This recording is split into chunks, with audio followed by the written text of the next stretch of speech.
बहुत अच्छे से सुन लेना, जितने लोग आस्था चैनल पर कथा सुन रहे हैं और जितने लोग भारत की भूमि के और देश और विदेश में बैठकर इस झारखंड जमशेदपुर की पवित्र भूमि से कथा सुन रहे हो, बड़े सावधानी से सुनना।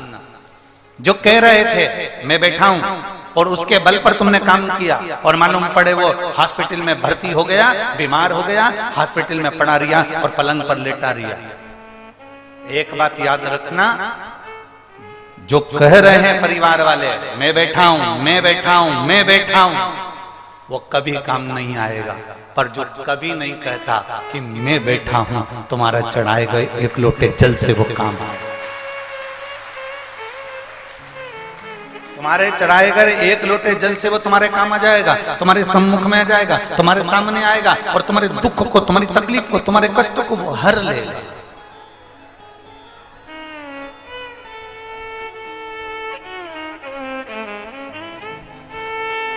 वो एक भजन की लाइन आप लोग गुनगुनाते रहते हो, जब कोई नहीं आता मेरा बाबा आता।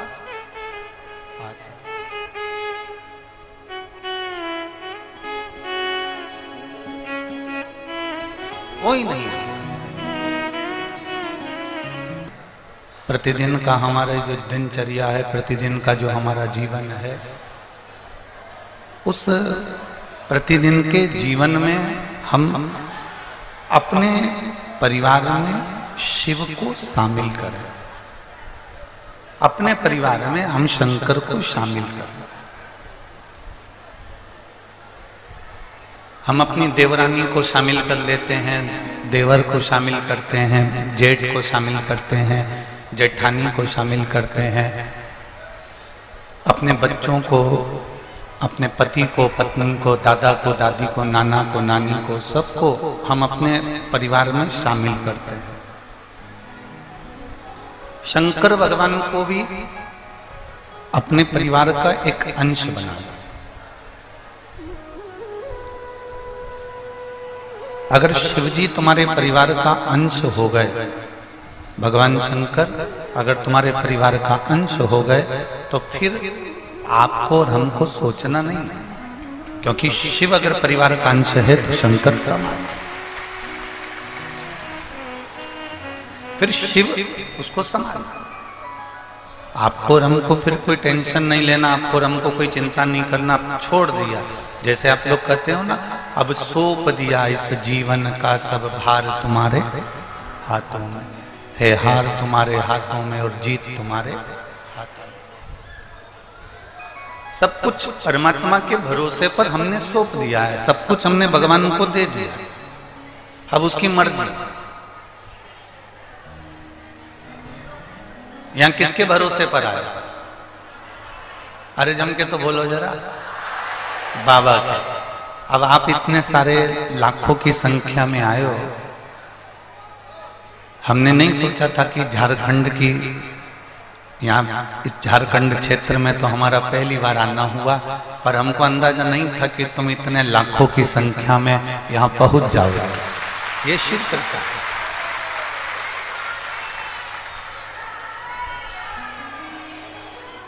और ये आप सीहोर वाले के भरोसे पर नहीं आए हो, आप ये रंजीता वर्मा जी कथा करा रही हैं, इनके भरोसे पर नहीं आए, या इनकी समिति के भरोसे पर नहीं आए। आप भरोसे पर आए हो तो वो बाबा के भरोसे पर आए हो कि वो मुझे लेकर जा रहा है और मुझे संभालेगा। तो वो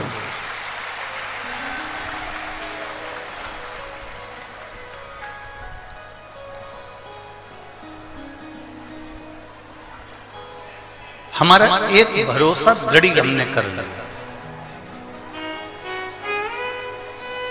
हमने अपने भरोसे को दृढ़ कर रखा। त्रिशूल देखा है आप लोगों ने? जम के बोले जरा, देखा? त्रिशूल को पकड़ते हैं, एक जगह से पकड़ते हैं कि 3 जगह से पकड़ते हैं? एक जगह से। त्रिशूल में नोक कितनी होती है? 3।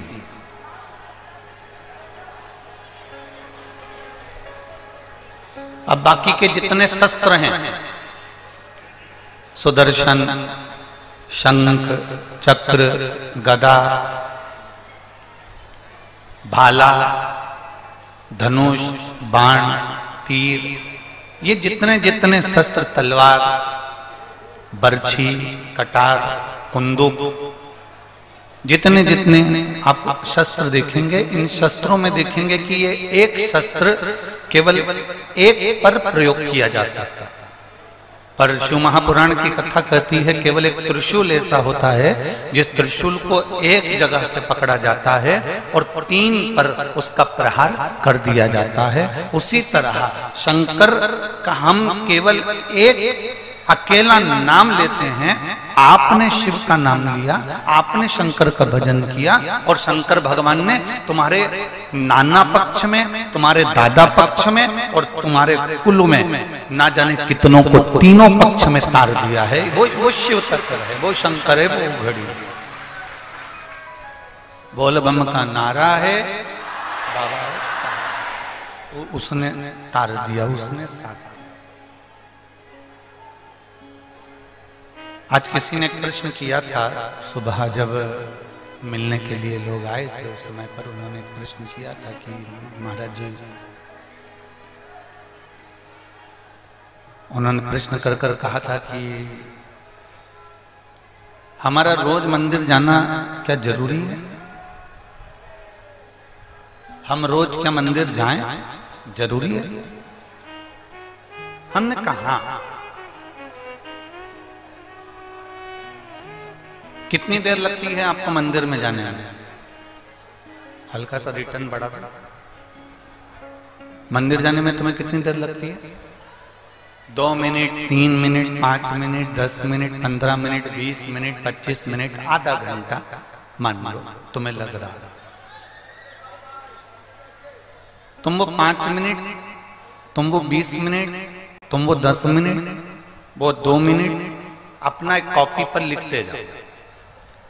मैं 365 दिन में से 65 दिन मंदिर नहीं गई, बाकी के 300 दिन मंदिर गई हूं और उसमें मैंने 2 मिनट या 5 मिनट बाबा को दिया। किसको दिया? बाबा। मैंने अपने समय में से समय निकालकर बाबा को 5 मिनट दिया है। मैंने बाबा को अपना समय उसमें से निकाल कर दिया है और वो 5-5 मिनट 300 दिन का, 365 में से 65 दिन नहीं गए या 200 दिन गए या 250 दिन गए या 300 दिन गए, उसका एक आंकड़ा बनाओ। अपनी कॉपी पर एक आंकड़ा बना लो कि मैंने बाबा को 5 मिनट रोज दिया या 2 मिनट रोज दिया, मेरा इतना इतना समय उसमें हुआ। और तुमने अपने परिवार को समय दिया, अपने बेटे को, अपनी बेटी को, अपने पति को, अपनी पत्नी को, अपने पिता को, अपनी माता को, अपने भाई को, अपने बंधु को, अपने सखा को, जो तुमने समय दिया उसका भी आंकड़ा बनाकर रखो। आप जब आंकड़ा निकालेंगे, आपकी जब दुख की घड़ी आएगी, आपकी जब तकलीफ की घड़ी आएगी, आपका जब कोई काम बिगड़ेगा, तो जितना समय तुमने परिवार वालों को दिया है, उन परिवार वालों से कहना मुझको उतना समय तुम लौटा दीजिए, तुम मेरे पास में आओ और इतना समय तुम मुझको भी दो। और जितना समय तुमने महादेव को दिया है उनको कहने की जरूरत नहीं पड़ेगी, वो समय पर तुम्हारे दरवाजे पर खड़ा मिल जाएगा, उसके आने में देरी नहीं है।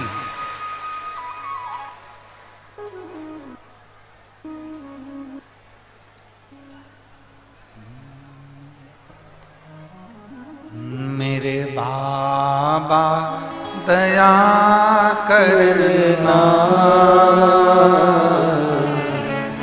मैं तेरे भरोसे हूँ। भोले बाबा दया करना,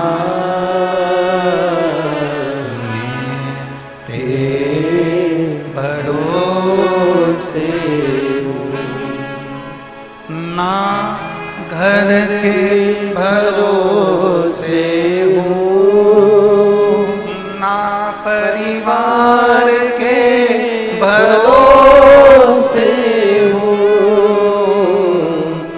ना घर के भरोसे हूँ, ना परिवार के भरोसे हूँ।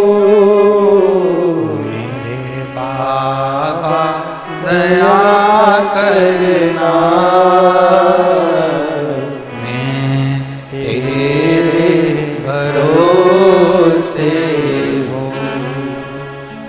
भोले बाबा दया करना तेरे भरोसे। जो समय आपने दिया है मेरे बाबा को, जो समय आपने प्रदान करा है मेरे शंकर भगवान को, जो समय आपने दिया है मेरे बाबा को, वो तुम्हारी दुख की घड़ी में, तुम्हारे हर पल हर क्षण हर घड़ी में तुम्हारे सामने खड़ा मिले।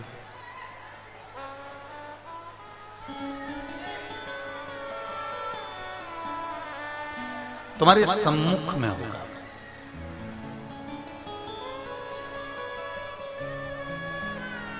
कथा में आए हो, फोटो खींचे आपने अपने, जम के तो बोलो जरा। हाँ। कितने खींचे? कम से कम 10, 20, 50 तो रोज के 10, 5 तो खींचे होंगे। अरे बोलो तो जम के। ठीक है। फेसबुक पे कितने डाले? 50 फोटो खींचते हो, उसमें से भी छांटते हो। बोलो सही है? अब 50 फोटो में से तुमने छांटा और छांटने के बाद फिर तुमने उसमें से 5 फोटो 50 में से छांटकर 5 फेसबुक पे डाला। 5 में से जो तुमने अच्छे अच्छे फोटो थे वो निकाले और तुमने अपने इंस्टाग्राम पे डाला, या वो मोबाइल में व्हाट्सएप चलता है उसके पास में जो इंस्टाग्राम होता है उस पर। ठीक है? अरे बोलो तो जम के। ठीक है। 50 की 50 क्यों नहीं डाले? अरे गुरुजी उसमें हम आड़ा टेढ़ा आए थे, उसमें हमारा फोटो ठीक नहीं आया। इतने सारे फोटो में से छांटकर केवल 5-10 फोटो तुम्हारे अच्छे आते हैं, तो तुमने वो 5-10 फोटो अपने फेसबुक पर, अपने इंस्टाग्राम पर, अपने स्टेटस पे लगा। खींचे कितने थे? 50, 100, 10, 20, 25 और डाले कितने? मात्र 4 या 5, 1 या 2। अब खींचे इतने सारे थे और डाले थोड़े से।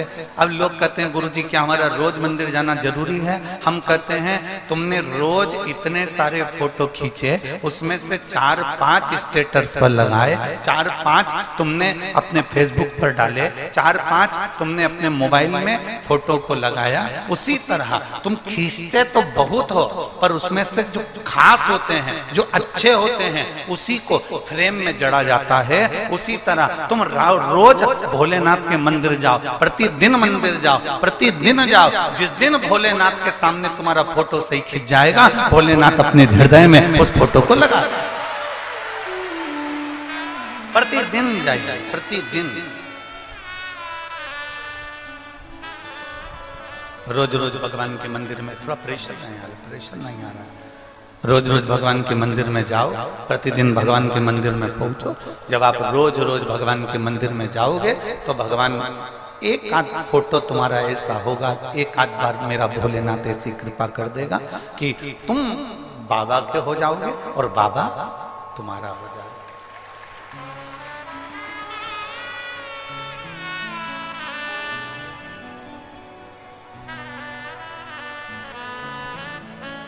और तेरा ही दिया मैंने खाया पिया है, तेरा शुक्रिया है, तेरा शुक्रिया है। मुझे भोले बाबा ने बहुत दे दिया है, तेरा शुक्रिया है, तेरा शुक्रिया। इतने फोटो खींचे, उसमें से कुछ अच्छे जो तुमने लगाया। रोज मंदिर गए, जरूरी नहीं है कि तुम्हारा रोज बाबा से मन जुड़ जाएगा, जरूरी नहीं है कि तुम्हारा रोज बाबा से दिल जुड़ जाएगा। रोज मंदिर गए पर कोई एक दिन ऐसा होगा, कोई एक पल ऐसा होगा, कोई एक घड़ी ऐसी होगी कि तुम बाबा से ऐसे जुड़ जाओगे और ऐसे लग जाओगे कि बाबा तुम्हारा हो जाएगा और तुम बाबा के हो जाओगे। तुम बाबा। बोल बम का नारा है, सारी समस्या का हल। शिव को चढ़ाओ एक लोटा जल, हमारा बदलेगा कल। हम शिव के होंगे और शिव हमारा।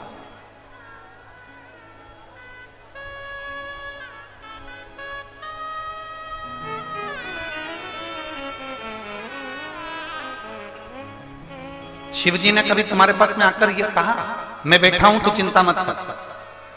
जम के बोलो जरा। नहीं बोला। तुम्हारे घर के लोग बोलते कि नहीं बोलते? एक बहुत ऊंचे ओहदे पर कोई मिनिस्टर बन गया, खूब बड़ा अधिकारी बन गया, खूब ऊंची पोस्ट पर बैठ गया और उसने बहुत बड़ा गृह मंत्री बनकर या बहुत बड़ा मंत्री बनकर वो बैठा और उसने कहा तू क्या चिंता करता है, मैं बैठा हूं, मैं हूं ना, तुझे क्या चिंता करना, मैं बैठा हूं, मैं बैठा हूं, मैं बैठा हूं, मैं बैठा हूं।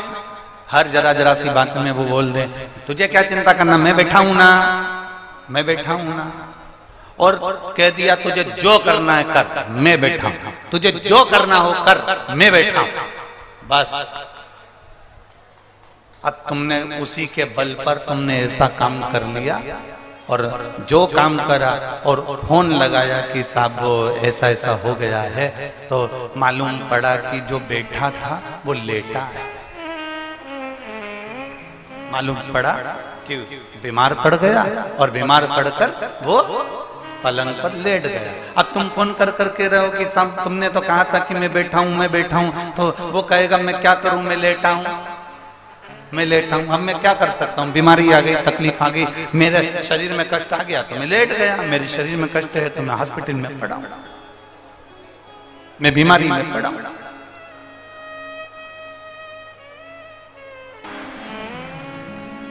यहां मेरे बाबा तुम्हारे बीच में अगर ये कुबेरेश्वर बाबा आया है, ये शिव महापुराण की कथा यदि हो रही है तो वो तुम्हारे बीच में आकर तुम्हारे दुख को मात्र उसकी दृष्टि से, मात्र शिव कथा के माध्यम से तुम्हारे दुख को हर लेगा।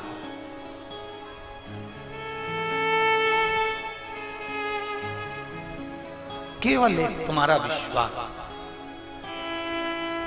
और जीजी, ऐ मेरी जमशेदपुर की बहनों और मेरे जीजाओं, हम तो इतने पत्र पढ़ भी नहीं पाते जितने पत्र यहां भेजे जाते। हम इतने पत्र नहीं पढ़ पाते। हम तो थोड़े बहुत पत्र ऊपर ऊपर आते हैं या नीचे कोई दो चार निकाल कर पढ़ लेते हैं और वो आपके सामने बात जाता है। कितना कृपा है बाबा। आप लाए जरूर हो खाली झोली। आज महीने की शिवरात्रि है, कथा सुनोगे, कल कथा पूरी हो जाएगी, सुबह 8 बजे से 11 बजे तक सुन लोगे। हम भी यहां से वापिस आगे के गंतव्य के लिए निकल जाएंगे। 12 और 13 तारीख को प्रयागराज में सतुआ बाबा सेवा शिविर माघ मेले में कथा 2 दिन की 12 और 13 तारीख की। 1 नंबर पीपा पुल, 2 नंबर पीपा पुल गंगा घाट पर। कल हमने कथा में कहा था आपको कि जिस जगह पर ये रंजीता वर्मा जी ने हमको ठहराया था वहां छत में से पानी हमारे सिर पर गिर रहा था। हमें समझ में नहीं आया कि ये गंगा का पानी भरी छत में, उसके ऊपर बिल्डिंग, उसके ऊपर बिल्डिंग, और पानी में कहां से आ रहा है। दूसरे कमरे में भी वही क्रम चालू हो गया। तब समझ में आया कि जहां सतुबा बाबा ने 2 दिन की कथा रखी है, वो कथा उन्होंने पहले रखी थी शिविर में, पर अब जो कथा उन्होंने रखी है वो 2 दिन से तैयारी में लगे थे, 3 दिन से, कि गंगा के अंदर ही स्टेज बनाकर वो कथा 2 दिन की गंगा वासियों को श्रवण करने की प्रयाग वालों को मिले। तो वो गंगा के अंदर ही उसका स्टेज बनाकर प्रयाग में पीपा नंबर 1, पीपा नंबर 2 पुल और उसके मध्य में गंगा के अंदर ही वो स्टेज बनाकर ये कथा 2 दिवसीय 1 बजे से 4 बजे तक संपूर्ण प्रयागवासियों को और आसपास के रहवासियों को मिलेगी। आप सुनेंगे ये कथा तो कल विराम हो जाएगी, सुबह 8 बजे से 11 बजे तक। आज रात आपकी है, शिव की है, आप शिव के हो और शिव आपका। आपका भजन, आपका कीर्तन, आपका मंत्र जप, आप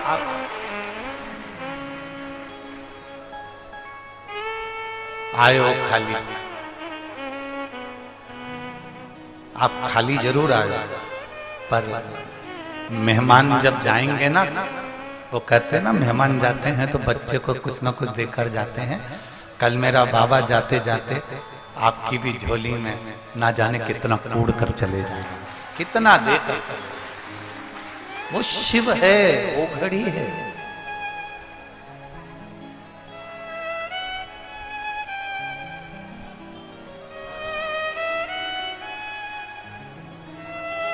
जितने भरोसे से, जितने विश्वास से सुनोगे वो देता। किसको ना दिया उसने?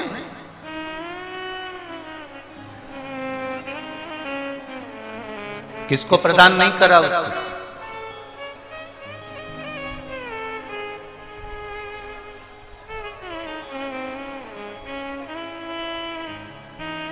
कौन थी ये मंथरा जिसने राम जी को वन भेज दिया था, माता कैकेयी को भड़का कर?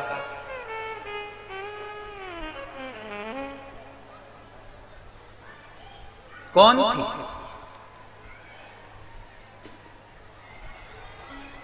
ये कहां से आई थी? कौन थी? रामचरितमानस में इस मंथरा के चरित्र को हमने देखा, पूरा रोल अदा करा इसने। कैकेयी को भड़काया, कैकेयी को कुछ ना कुछ कहती रही, अपशब्द बोलती रही और कैकेयी को भड़काकर राम जी के प्रति द्वेष उत्पन्न कराकर राम जी को 14 वर्ष के लिए वन भेज दिया। साधारण नहीं थी मंथरा। जब मेरे राम जी महाराज बचपन में छोटे थे, बाल्यावस्था थी उनकी, तो इसी मंथरा की गोद में भी खेले हुए हैं। भरत जी छोटे थे, शत्रुघ्न जी छोटे थे, लक्ष्मण जी छोटे थे, तब इस मंथरा की गोद में खेले हुए हैं। कौन थी मंथरा? किसकी बेटी थी? पूर्व में कहां से आई थी? अगर हम हमारे शास्त्रों को उठाकर देखें तो अगर आप पूरे शास्त्र नहीं उठा सकते तो तेलुगु की रंगनाथ रामायण को एक बार पढ़ना, और तेलुगु की जब रंगनाथ रामायण को आप पढ़ेंगे तो उसका 454 नंबर का एक पृष्ठ निकालना, और तेलुगु की उस रंगनाथ रामायण में 454 नंबर के पृष्ठ पर आप पढ़ेंगे कि ये मंथरा कोई साधारण नहीं थी। ये मंथरा, इसके पिता भगवान शंकर के परम उपासक थे। मंथरा का जो पिता थे वो भगवान शिव के परम उपासक थे।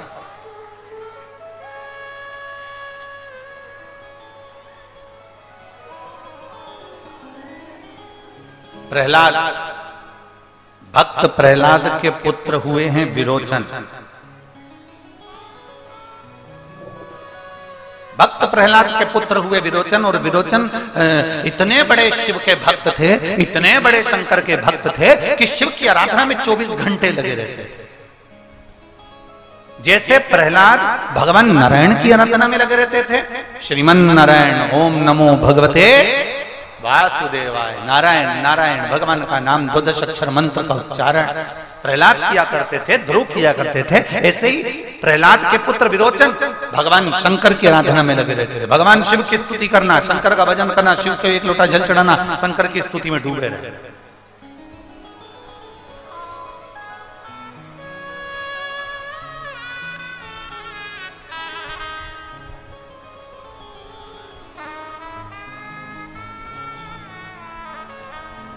एक बार विरोचन ने शिव जी की आराधना की, और विरोचन की जो धर्मपत्नी थी विशालाक्षी, विरोचन की धर्म पत्नी विशालाक्षी, वो भी शिव की आराधना में डूबने वाली। देखिए, अगर कुछ मिल रहा है आपको इस संसार में आने के बाद, आपको अगर मकान मिला है रहने के लिए, आपको अगर अच्छा पति मिला है, आपको अगर अच्छी पत्नी मिली है, आपको अच्छे बच्चे मिले हैं, आपकी बेटी बेटा अच्छे हैं, आपका दामाद अच्छा मिला है, आपका परिवार अच्छा मिला है, आपके भाई बंधु सखा रिश्तेदार अच्छे हैं, आपका मोहल्ला अच्छा है, आपके कुटुंब परिवार वाले अच्छे हैं, तो समझ लेना कि तुमने पूर्व समय में कोई शंकर जी की आराधना करी होगी जो आज तुमको मिल रहा है।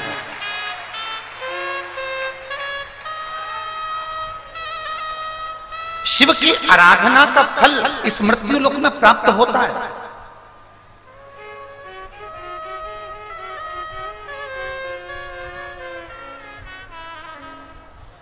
आप बस उसकी आराधना में जब लीन हो तो उसमें एक अविरल भक्ति का संचार होना चाहिए आपके भीतर, एक अविरल भक्ति का संचार। दिखावा नहीं करना। शंकर जी को कभी भी जल चढ़ाने जाना तो किसी को दिखा के मत जाओ कि लोग हमें देखेंगे तो हम जल चढ़ाएंगे। मंदिर में मैं झाड़ू जब लगाऊंगी जब मुझे लोग देख रहे होंगे, मंदिर में पोछा जब लगाऊंगी जब मुझे लोग देख रहे होंगे। ना, कोई देखे चाहे ना देखे, हमारा काम है जल चढ़ाना। कोई देखे ना देखे, हमारा काम है झाड़ू लगाना। कोई देखे ना देखे, हमारा काम है पोछा लगाना। ये हमारा कर्तव्य है, ये हमारा कर्तव्य।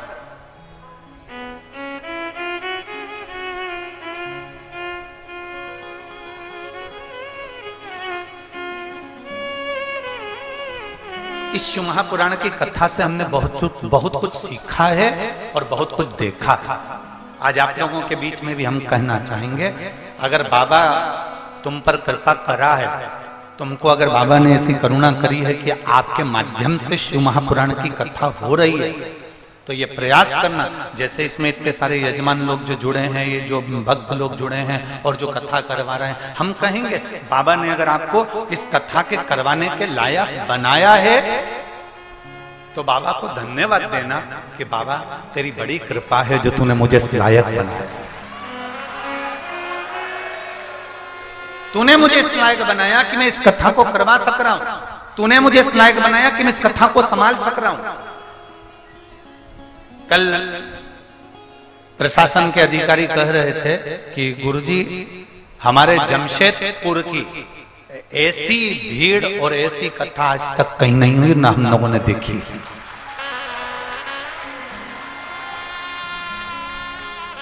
उनका एक शब्द था कि गुरुजी 1 किलोमीटर दूर गाड़ियों को रोक दिया तो भी किसी महिला और किसी पुरुष के चेहरे पर सल नहीं था।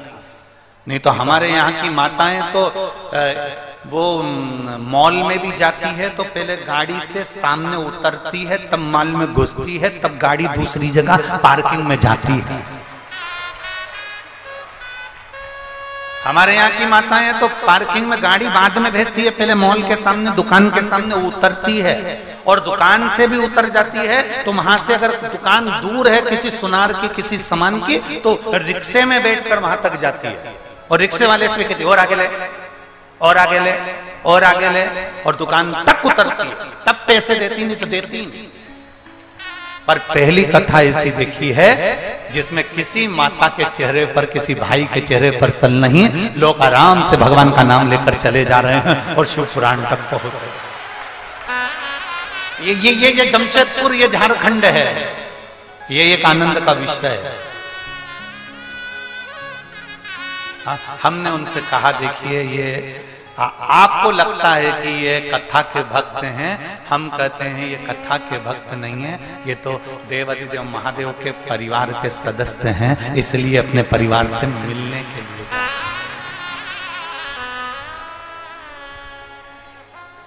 शंभो शरणे पड़ी मांगो घड़ी रे घड़ी दुख काटो, दया करीन दर्शन आपो। शंभो शरण पड़ी मांगो घड़ी रे घड़ी दुख काटो, दया करीन दर्शन आपो। वो शिव है, वो घड़ी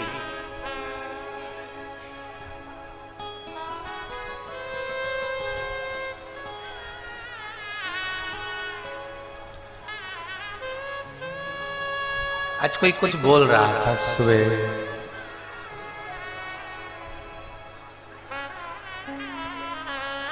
अभी लोग वो कौन कौन सा डे मना रहे हैं।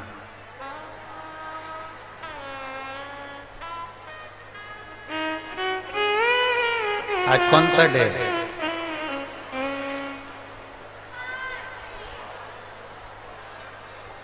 कौन सा है? शिवरात्रि डे है।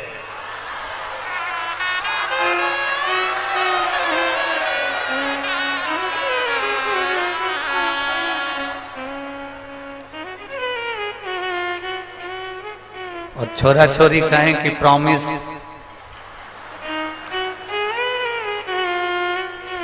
वचन। आज शिवरात्रि के दिन मासिक शिवरात्रि है, आप भी वचन दो, आप भी प्रॉमिस करो कि मैं शंकर के मंदिर रोज सुबह से जाऊंगा। मेरा प्रॉमिस है।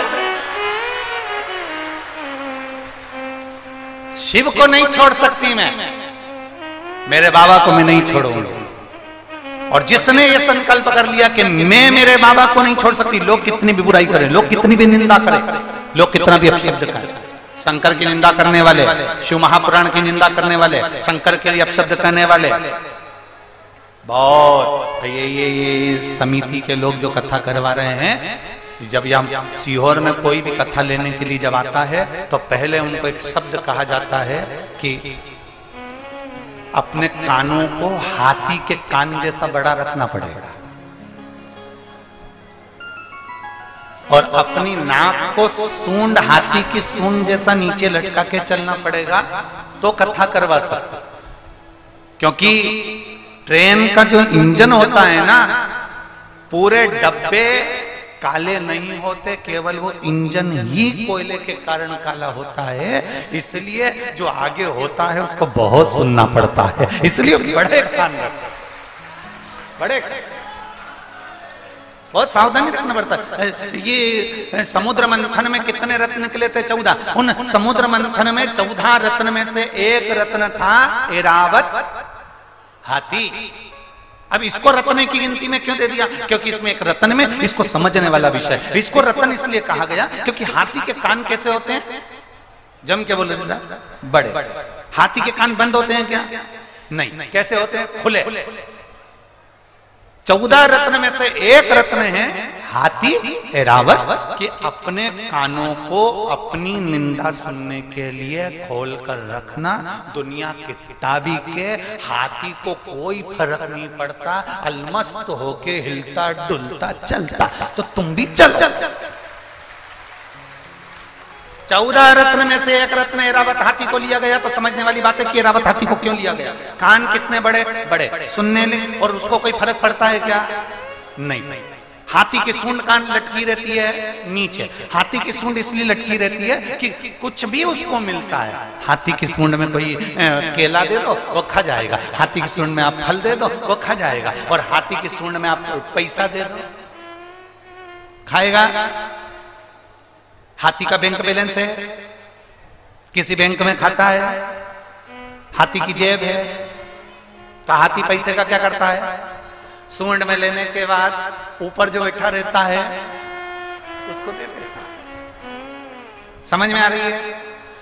हाथी का ना बैंक बैलेंस है, हाथी की जेब नहीं है, ना उसके कपड़े में जेब है, ना बैंक बैलेंस है। केला दोगे खाएगा, फल दोगे खाएगा, रोटी दोगे खाएगा, पर पैसा दिया तो सूंड हिलाता ऊपर दे देता है। तो हाथी से ये सीखने वाली बात है कि तुम्हारे पास में खाने जितना अगर मिल जाए तो पेट भर कर खाना, पर कोई ज्यादा रुपया तुम्हारे पास में आ जाए तो ऊपर वाले की सेवा में लगा देना। बस ये हाथी हमें सिखा।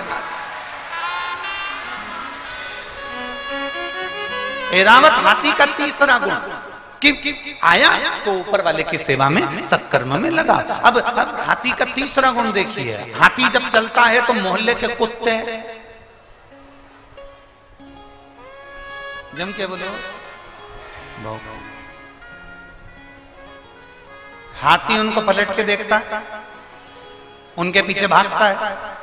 नहीं, क्योंकि हाथी को मालूम है कुत्ते ही भोगते हैं।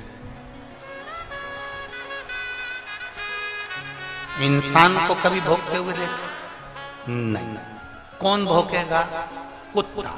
तो हाथी जब चलता है तो इतनी मस्ती में चलता है कि उसको मालूम है कि ये सारे कुत्ते मुझे भोगेंगे और मुझे पलट के नहीं देखना, मुझे चलते जाना, तो मैं पार हो जाऊंगा। ये एरावत हाथी के 14 रत्न में से निकले हुए वो मंथन में निकला हुआ एक एरावत हाथी हमको ज्ञान देता है कि मस्त होकर चलो, खूब आनंद में चलो। और हाथी को देखते देखते चलना कि हाथी कितना मस्त होकर चलता है, आग लगे बस किसी को नहीं देखता। वो तो बढ़िया सूंड हिलाता, वो तो जो केला दे बस वहीं देखे, बाकी को देखता भी नहीं, तुमको भी नहीं देखे जाओ।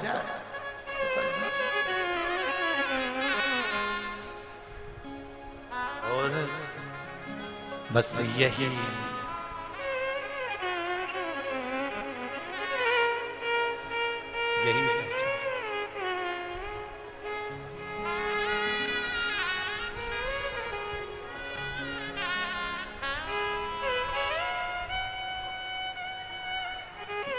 इसी को हमको जानना है। इसलिए वो कहते हैं ना, शिव शंकर को जिसने पूजा उसका ही उद्धार हुआ। शिव शंकर को जिसने उसका ही उद्धार हुआ। अंतकाल उसका बेड़ा पार हुआ। भोलेनाथ की सेवा करो, ध्यान चरणों में उसके धरो। बस ये बुद्धि बनाकर शिव शंकर को जिसने पूजा उसका बेड़ा पार हुआ। अंत काल के भवसागर से उसका बेड़ा पार हुआ। भोलेनाथ की सेवा करो, ध्यान चरणों में उसके धरो। भोलेनाथ की सेवा करो, ध्यान चरणों में उसके धरो। जितना बन सकता है उसकी सेवा में दिन रात लगे रहो, तल्लीनता में। एक महिला ने एक पत्र लिखा है,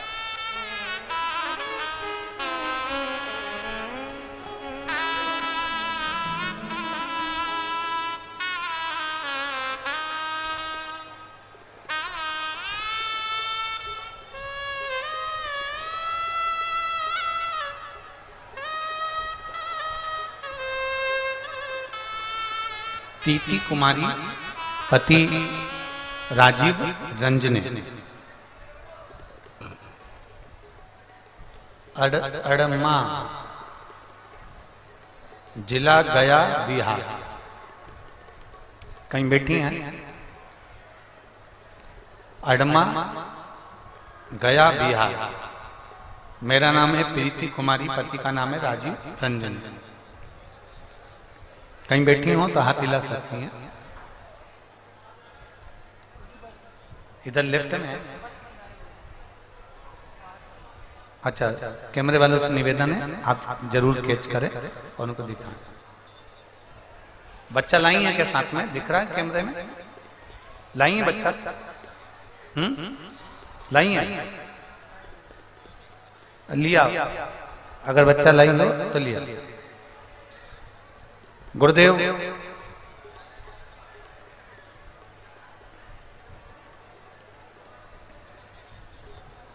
लोग मुझे बहुत से ताने देते थे।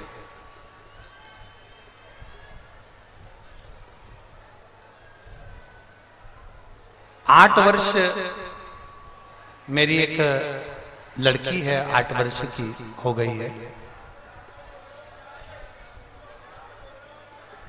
गुरुदेव, बेटी होने के बाद में लोग कहते थे कि तेरे को पुत्र नहीं होगा।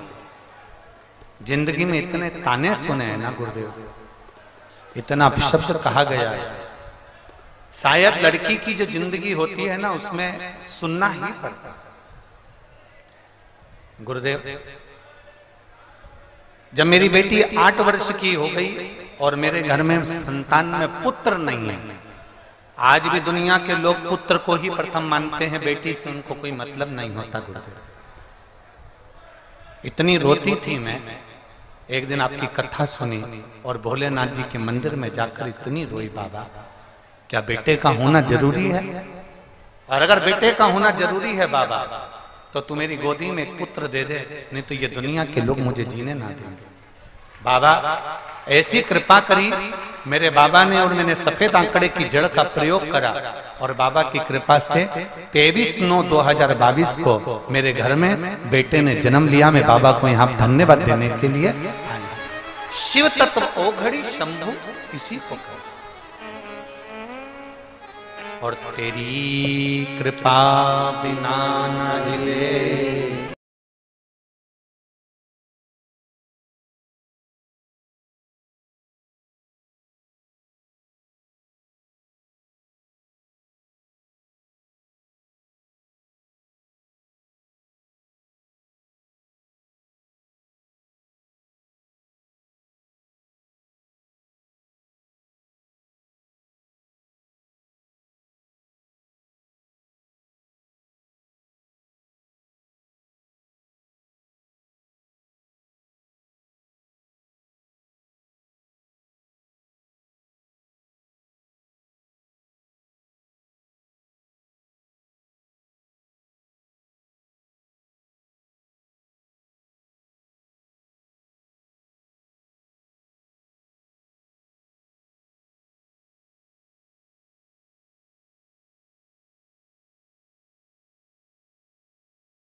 मेरी कृपा करिए बाबा, और मेरी झोली में पुत्र देना, जिससे लोगों के मुख बंद हो जाए। हमने कल एक कथा में कहा था कि हमारी रोज की प्रार्थना में हम एक बात करते हैं। आज आप भी बोलोगे वो प्रार्थना में, किसी स्त्री की गोद खाली ना रहे और किसी पुरुष की जेब खाली ना रहे। बाबा सबकी गोदी में लाल देना और सबके जेब में माल देना, सबकी जेब में।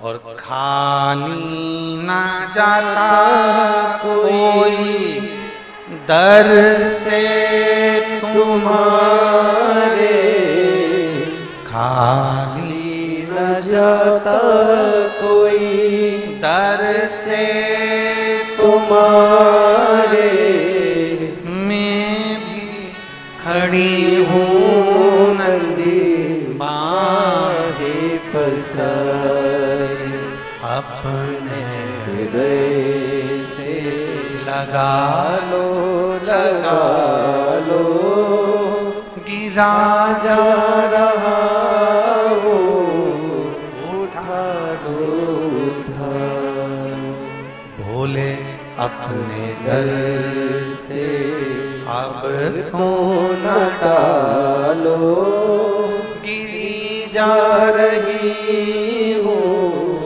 उठा लो उठा। उससे प्रार्थना करो। प्रत्येक नारी की गोद में, स्त्री की गोद में लाल देना, और प्रत्येक पुरुष की जेब में उसके कोई पुरुष खाली नहीं रहे, कोई।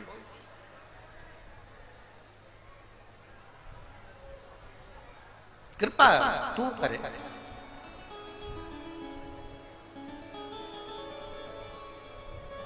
प्रहलाद नारायण के उपासक थे और उनका बेटा विरोचन शिव का उपासक था। शिव की भक्ति में डूबे रहते दोनों पति पत्नी, विरोचन और विशालाक्षी दोनों।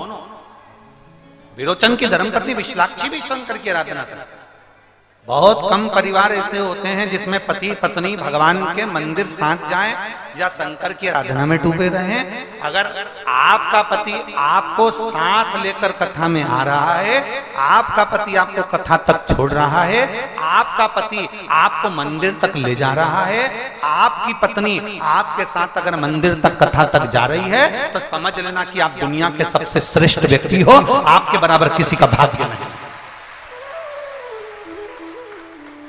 आप कथा में आए, अपने पति से कहा मुझे कथा में जाना है, जमशेदपुर कथा चल रही है, काजू बगान में कथा चल रही है, झारखंड में कथा चल रही है, यहाँ से 200 किलोमीटर दूर है, चले जाऊं क्या?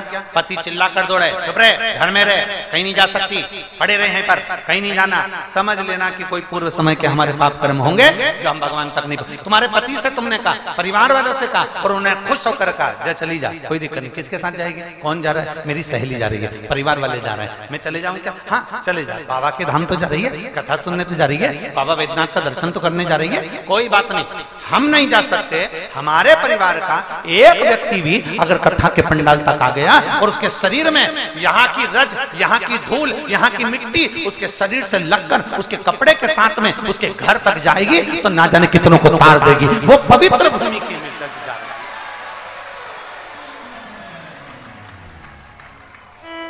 हम नहीं जा सकते, कोई गया तो है ना।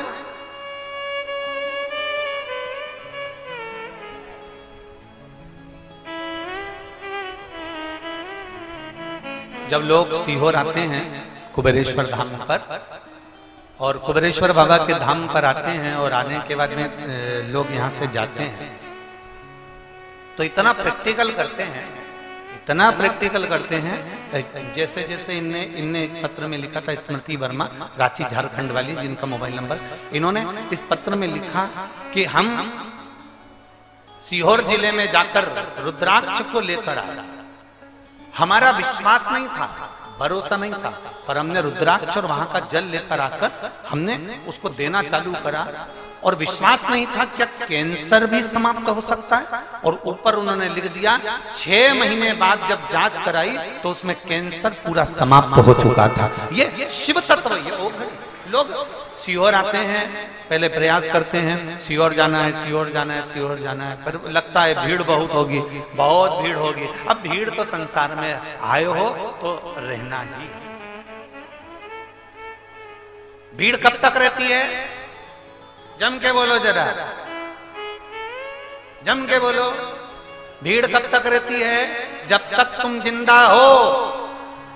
ट्रैफिक में फंसे रहोगे, अर्थी पे लेट गए तो ट्रैफिक वाले भी रास्ता दे देते हैं, निकल जा।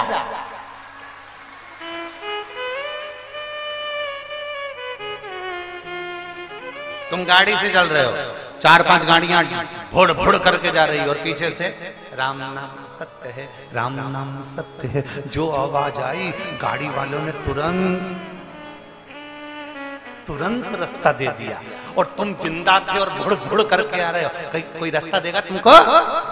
अरे जम के तो बोलो जरा। नहीं, जिंदा हो तब तक ट्रैफिक में फंसे रहोगे, चाहे घर का ट्रैफिक हो, परिवार का ट्रैफिक हो, संसार का ट्रैफिक हो, इसमें फंसे रहना है। और अपनी गाड़ी में हारन लगा रहा श्री शिवाय नमस्तुभ्यम का, और धीरे धीरे धीरे धीरे करके निकल जाना।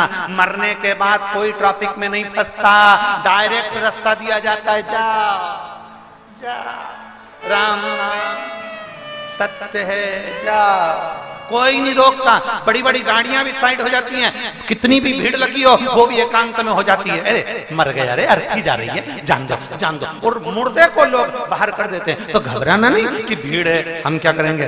हमारा तो निवेदन है 7 मार्च से 13 मार्च तक सीहोर कुबेरेश्वर धाम पर रुद्राक्ष महोत्सव होने जा रहा है। रुद्राक्ष वितरण नहीं होगा, पर बाबा की भूमि पर कंकर शंकर की धरा पर 12 ज्योतिर्लिंग के बीच में बैठकर शिव महापुराण की कथा 7 दिन सुनो, और बाबा के उस आनंद को पाकर अपने जीवन को सार्थक बनाओ। जिंदा हो तब तक ट्रैफिक में फंसोगे, मरने के बाद कोई ट्रैफिक में नहीं फंसता। जिंदा हो तो ट्रैफिक में फंसे हो, घर के, परिवार के, बेटा के, बेटी के, नाते के, रिश्ते के, मायरा बनना, शादी करना, ब्याह करना, ये करना, वो करना, सब्जी लाना, भाजी लाना, दूध लाना, ये लाना, वो लाना। और जब जैसे ही निपट गए तो तुमको कौन जगा के खाएगा? दूध की थैली लिया, दूध की थैली।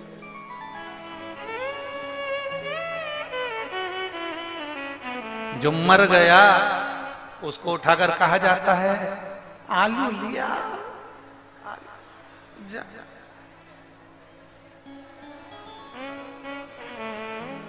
मरे हुए व्यक्ति को उठाकर कहा जाता है लिट्टी चोखा खाओगे।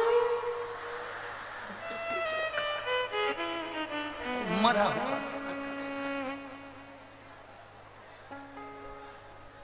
वो तो पड़ा, लिट्टी चोखा नहीं उठा। और मरा हुआ भी कह रहा है तू ही चर ले, हम तो चल का खाए लिट्टी चोखा। ट्रैफिक है, फंसे हो, कोई दिक्कत नहीं। जब तक तुम ट्रैफिक में फंसे हो तो ये मानते चलना कि तुम जिंदा हो। नहीं फंसो समझ लेना नहीं पड़ेगा, फंसे हो, जिंदा।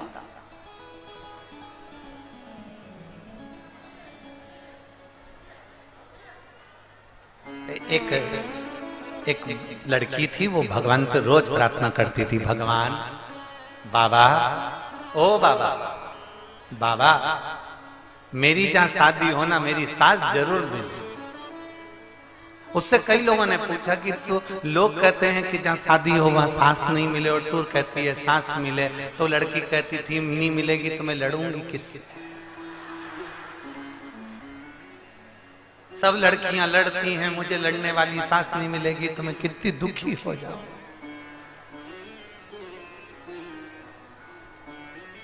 फिर मेरी निंदा कौन करेगा? मुझे एकांत में ओटले पे बैठ के अपनी पड़ोसनों से मेरे को कोसेगा कौन? इसलिए भोलेनाथ मेरी जहां शादी हो मेरी सास जरूर मिले। पर भगवान भी तो उल्टा ही चलता है, जहां उसकी शादी हुई वहां सास ही नहीं मिली।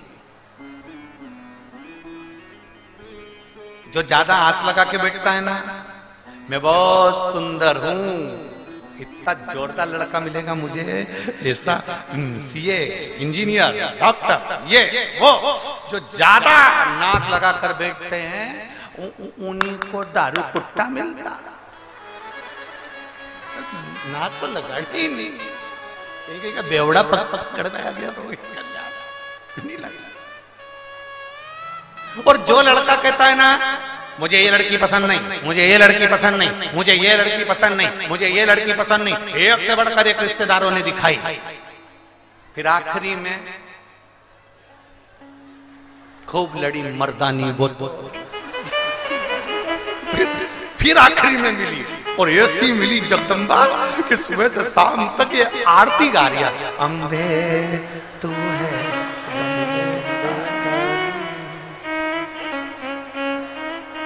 जय हो झारखंड हम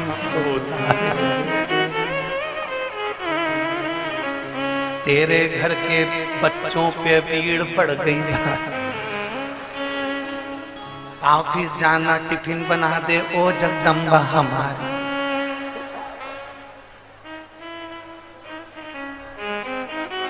रोज आलू खिलाने वाली, कभी पालक पनीर नहीं बनाने वाली। करे तो करे, ज्यादा नाक नहीं लगाना। जो कहते हैं मेरा बेटा मेरा बेटा मेरा बेटा मेरा बेटा, एक दिन वही धोखा खा जाते हैं। जो कहते हैं मेरी बेटी मेरी बेटी मेरी बेटी, एक दिन धोखा खा जाते हैं। जो कहते हैं मेरे को ऐसी लड़की से शादी करना, ऐसे लड़के से शादी करना, वो धोखा खा जाते हैं। इसलिए जाए विधि राखे राम ताई विधि रहिए, सीताराम सीताराम सीताराम कहिए। जैसा बाबा रखे वैसा रहिए।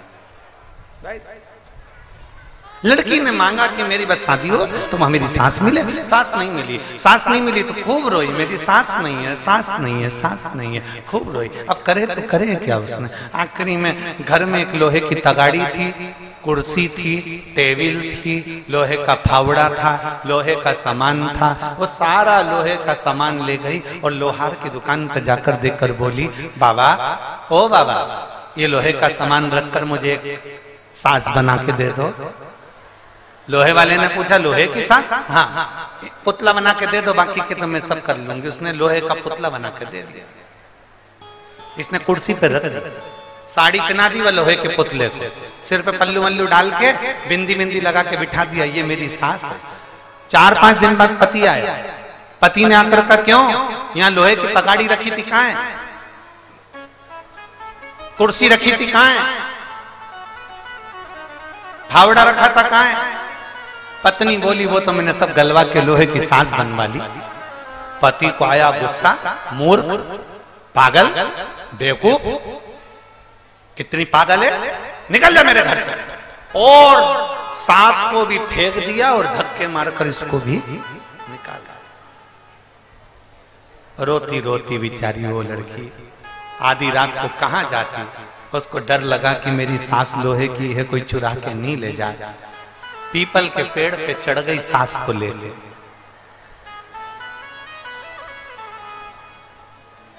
पीपल के पेड़ पे रात को सांस को लेके चढ़ गई।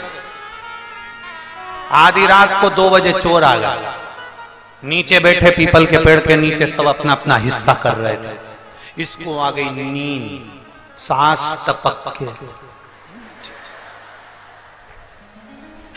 जो सांस नीचे गिरी, सोने के सामान पर चोर समझे पुलिस वाले आए, सब भागे। इसकी नींद खुली, मेरी सांस जो नीचे उतरी तो देखा कि इतने सारे सोने पे मेरी सांस बैठी, इतने सारे। उसने पूरे कपड़े में सोना बांधा, सांस को बाजू में लिया और घर पे पहुंच के आवाज लगाई, सुनो सुनो सुनो। पति ने दरवाजा खोला, फिर आ गई तो इतने में पत्नी बोली, अंदर तो आने तो देखो मेरी सास ने कितना सोना दिया। जो अंदर गई तो सोना सोना देखकर पति ने तुरंत कहा, अंदर जा। अब जो अंदर लिया उसको 2 महीने में तो मकान, जमीन, गाड़ी, बंगला जोरदार। अब इसके यहां तो सब आ गया, पर जो पड़ोस में रहती थी उसकी नींद उड़ गई इसके चक्कर में। पड़ोसन ने इसके पास चाय पीने के बहाने गई और पूछा, क्यों रही, तेरे यहाँ भी 2 महीने पहले तो कुछ भी नहीं था, तो इतना कैसे आ गया, इतना कैसे आ गया? उसने कहा, मेरी सांस नहीं थी तो मैंने सारा लोहे का सामान गलवा के सांस बनवा ली, टेबल पे रखी थी। पति को गुस्सा आया, उसने मुझे बाहर फेंक दिया, सांस को भी फेंक दिया। पीपल के पेड़ पे चढ़ गई, रात को सांस नीचे गिरी, सोना ही सोना मिल गया। पड़ोसन ने मन में सोचा, मेरी तो जिंदा बैठी।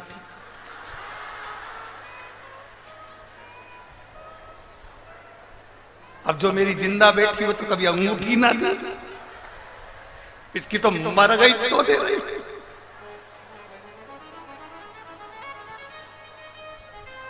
अभी ये भी अपने घर गए, अपने पति को बुलाया, सुनो इधर आओ। पति बेचारा सीधा साधा, क्या है, सुनो मैं घर का लोहे का सामान गलवा के सांस बनवाऊंगी, उसको कुर्सी पे रखूंगी, उससे पूछ पूछ के काम करूंगी। तो पति ने कहा, मेरी अम्मा जिंदा तो है, काय को बनवा रही तू लोहे के साथ? मैंने बोल दिया ना। और सुनो 2-4 दिन के बाद तुम मुझे धक्के मारकर रात को बाहर निकाल देना, सास को भी बाहर फेंक देना। इतने में पति बोला, मैं और अपनी अम्मा को? अरे अम्मा को मत फेंकना, तुम धर लेना, लोहे की फेंक देना। और फिर रात को मैं पीपल के पेड़ पे चढ़ जाऊंगी, सांस नीचे गिरेगी, सोना ही सोना मिलेगा। अच्छा ठीक है, कर ले। सारा सामान गलवा के सांस बनवाई, इसने फेंक भी दी, बाहर भी फेंक दी, चढ़ भी गई।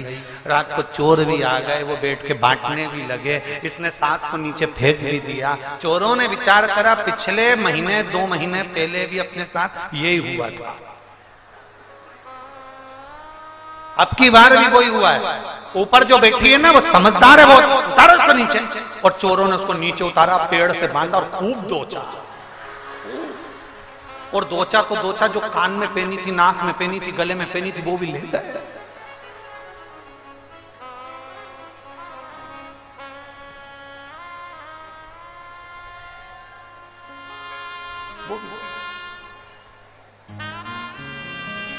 देखा देखी में काम बिगड़ गया।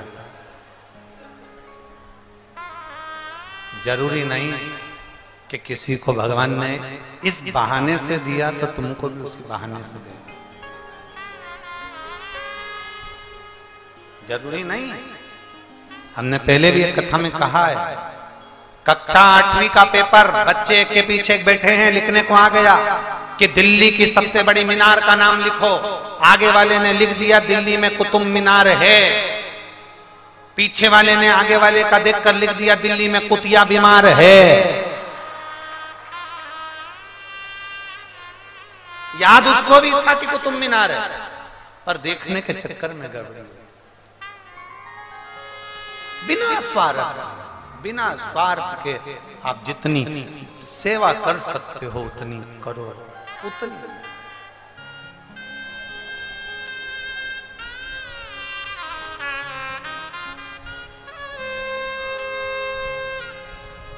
जितनी सेवा कर,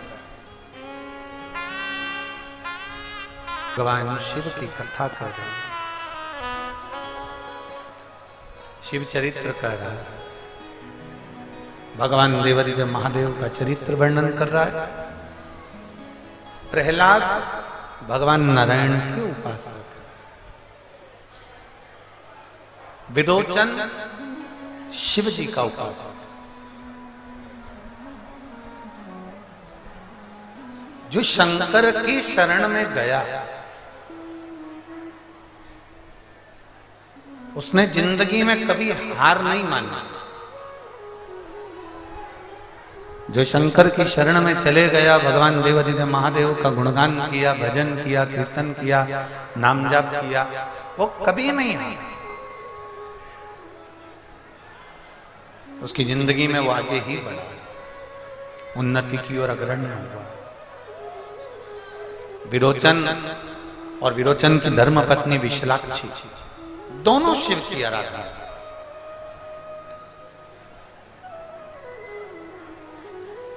अब दोनों भगवान शंकर की आराधना में लगे हुए थे। प्रहलाद ने विरोचन को अपना राजपाट दे दिया था। भक्त प्रहलाद ने जब विरोचन को राजपाट दे दिया तो राजपाट पूरा विरोचन का हो गया था। उसकी धर्मपत्नी रानी बन गई थी, वो राजा बनकर बैठ गए थे। अब एक जब भगवान अच्छा पद दे दे, कुर्सी दे दे, प्रतिष्ठा दे दे, इज्जत दे दे, सम्मान दे दे, आपको अच्छी पदवी प्रदान कर दे, आप अच्छे औहदे पर पहुंच जाएं, अच्छे पद पर, अच्छी कुर्सी पर पहुंच जाएं, तो ये आपके ऊपर निर्भर करता है कि आप भगवान शिव की आराधना कितनी करते हैं।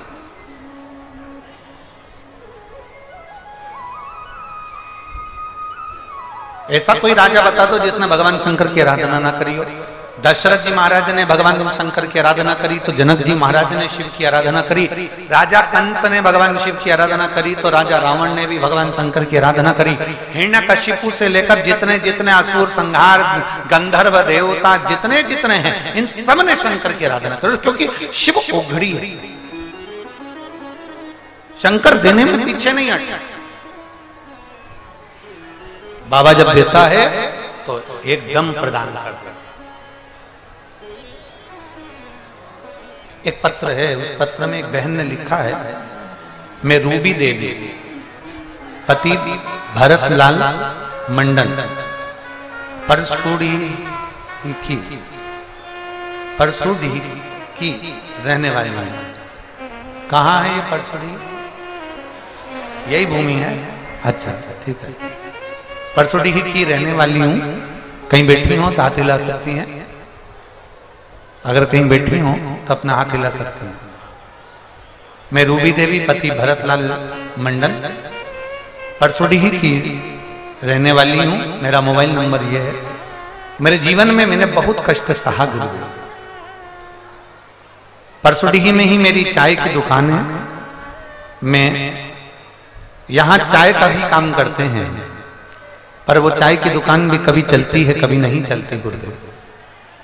घर के खर्चे चलाना बहुत मुश्किल हो जाता है।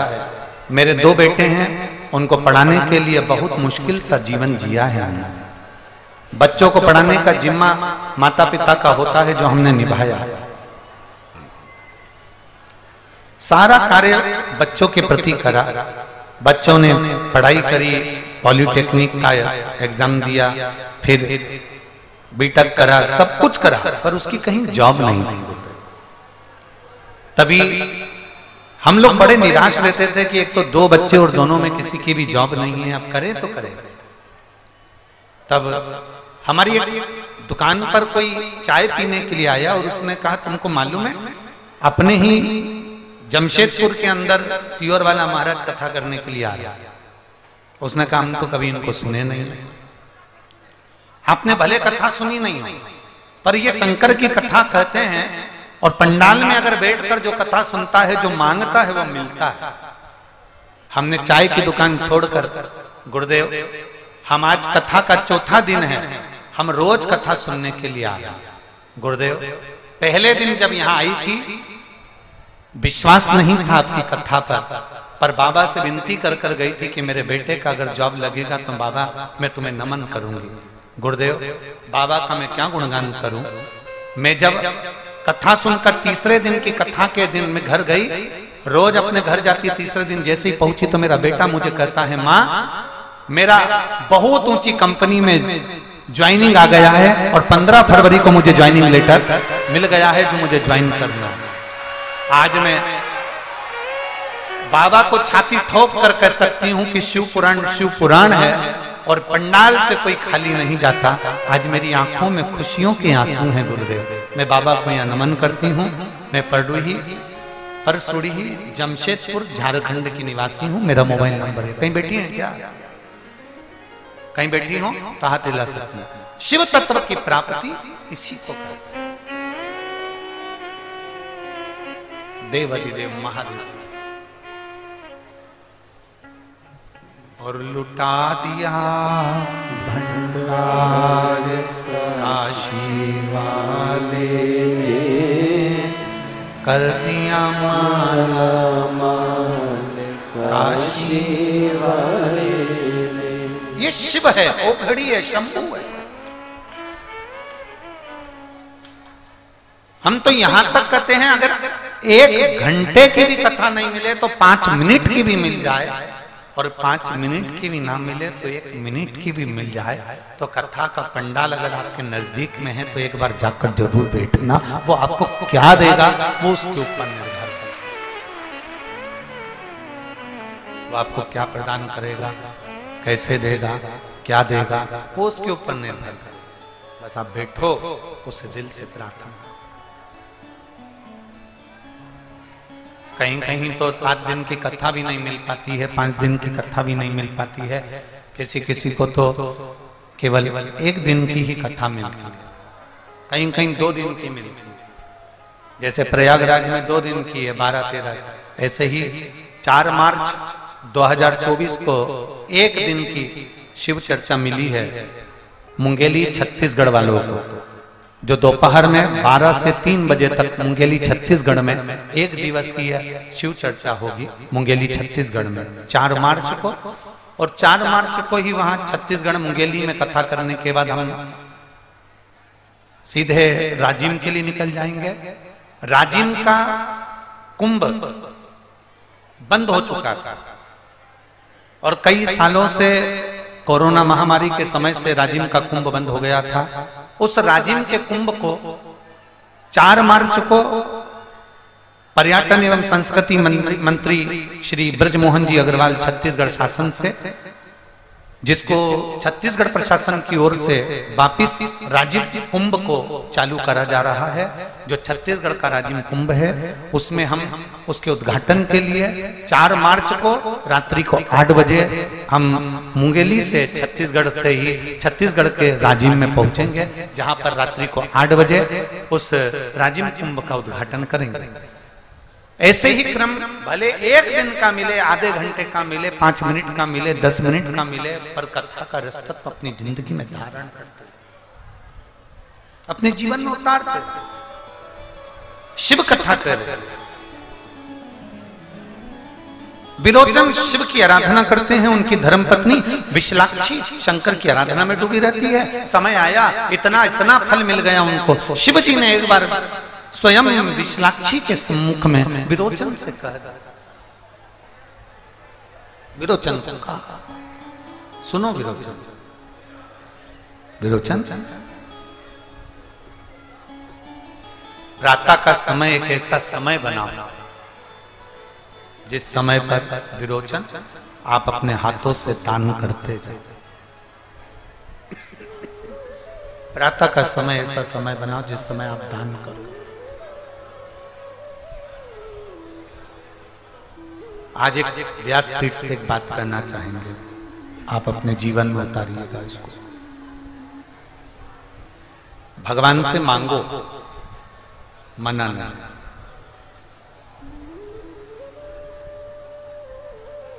पर भगवान से मांगने के बाद में जो मांगा है, जो तुमने धन मांगा, संपदा मांगी, जो मांगा उसमें से देने की आदत डालो। क्या होगा उससे? तुम्हें देने की अगर आदत हो गई तो दूसरी बार तुम्हें मांगना नहीं पड़ेगा। जो तुम दान करोगे उसी से तुम्हारा बढ़ता हुआ चलेगा। जो दिया परमात्मा ने उसको परमात्मा में लगाने का प्रयास करिए। आप किसी अच्छे ओहदे पर बैठे हो, आप किसी अच्छी प्रतिष्ठित जगह पर बैठे हो, आपकी अगर अभी आपका ओहदा है, आपकी प्रतिष्ठा है, आपकी सत्ता है, आपका वैभव है, तो उन हाथों से अच्छा करते हुए चलो, जिससे बाद में अगर हम ओहदे से नीचे भी आए, कुर्सी से नीचे भी आए, प्रतिष्ठा से नीचे भी आए, तो लोग हमारा सम्मान करना ना भूलें, हमारा आदर करना ना भूलें।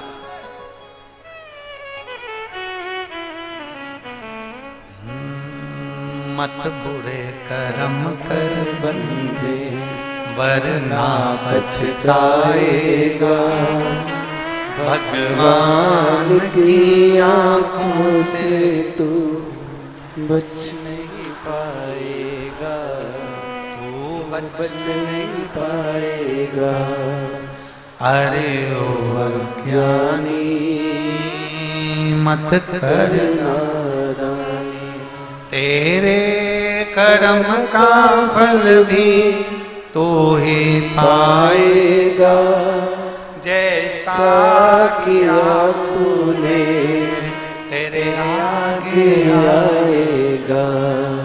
मत बुरे कर्म कर्म कर बंदे वरना पछताएगा, भगवान की आंखों से तू बच नहीं पाएगा, तू बच नहीं पाएगा।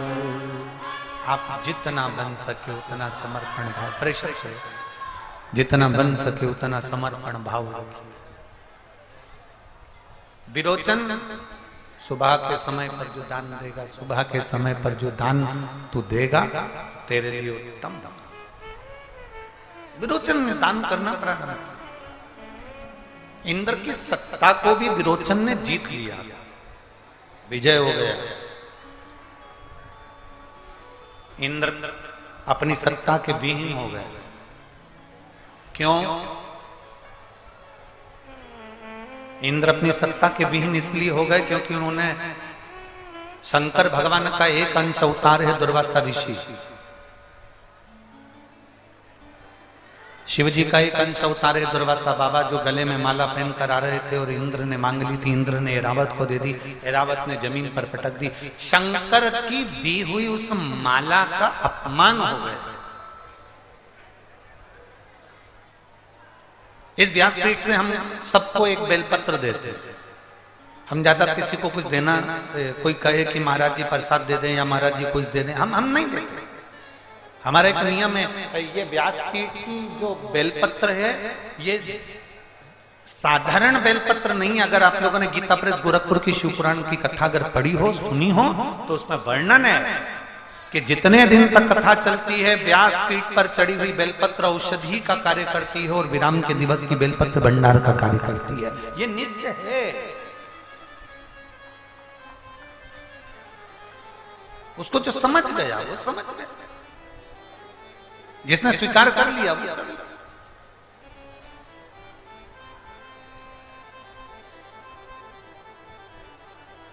अब उसने जो पाया वो उसको मालूम पड़ेगा कि उसने क्या पाया।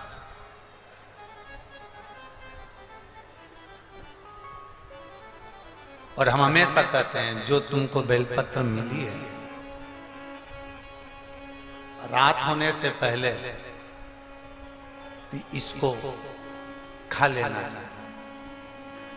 और आखिरी दिन की अगर बेलपत्र मिली है तो उसको लाल वस्त्र में उसको संभाल कर अपनी अलमारी, तिजोरी, भंडार में उसको रख लेना चाहिए।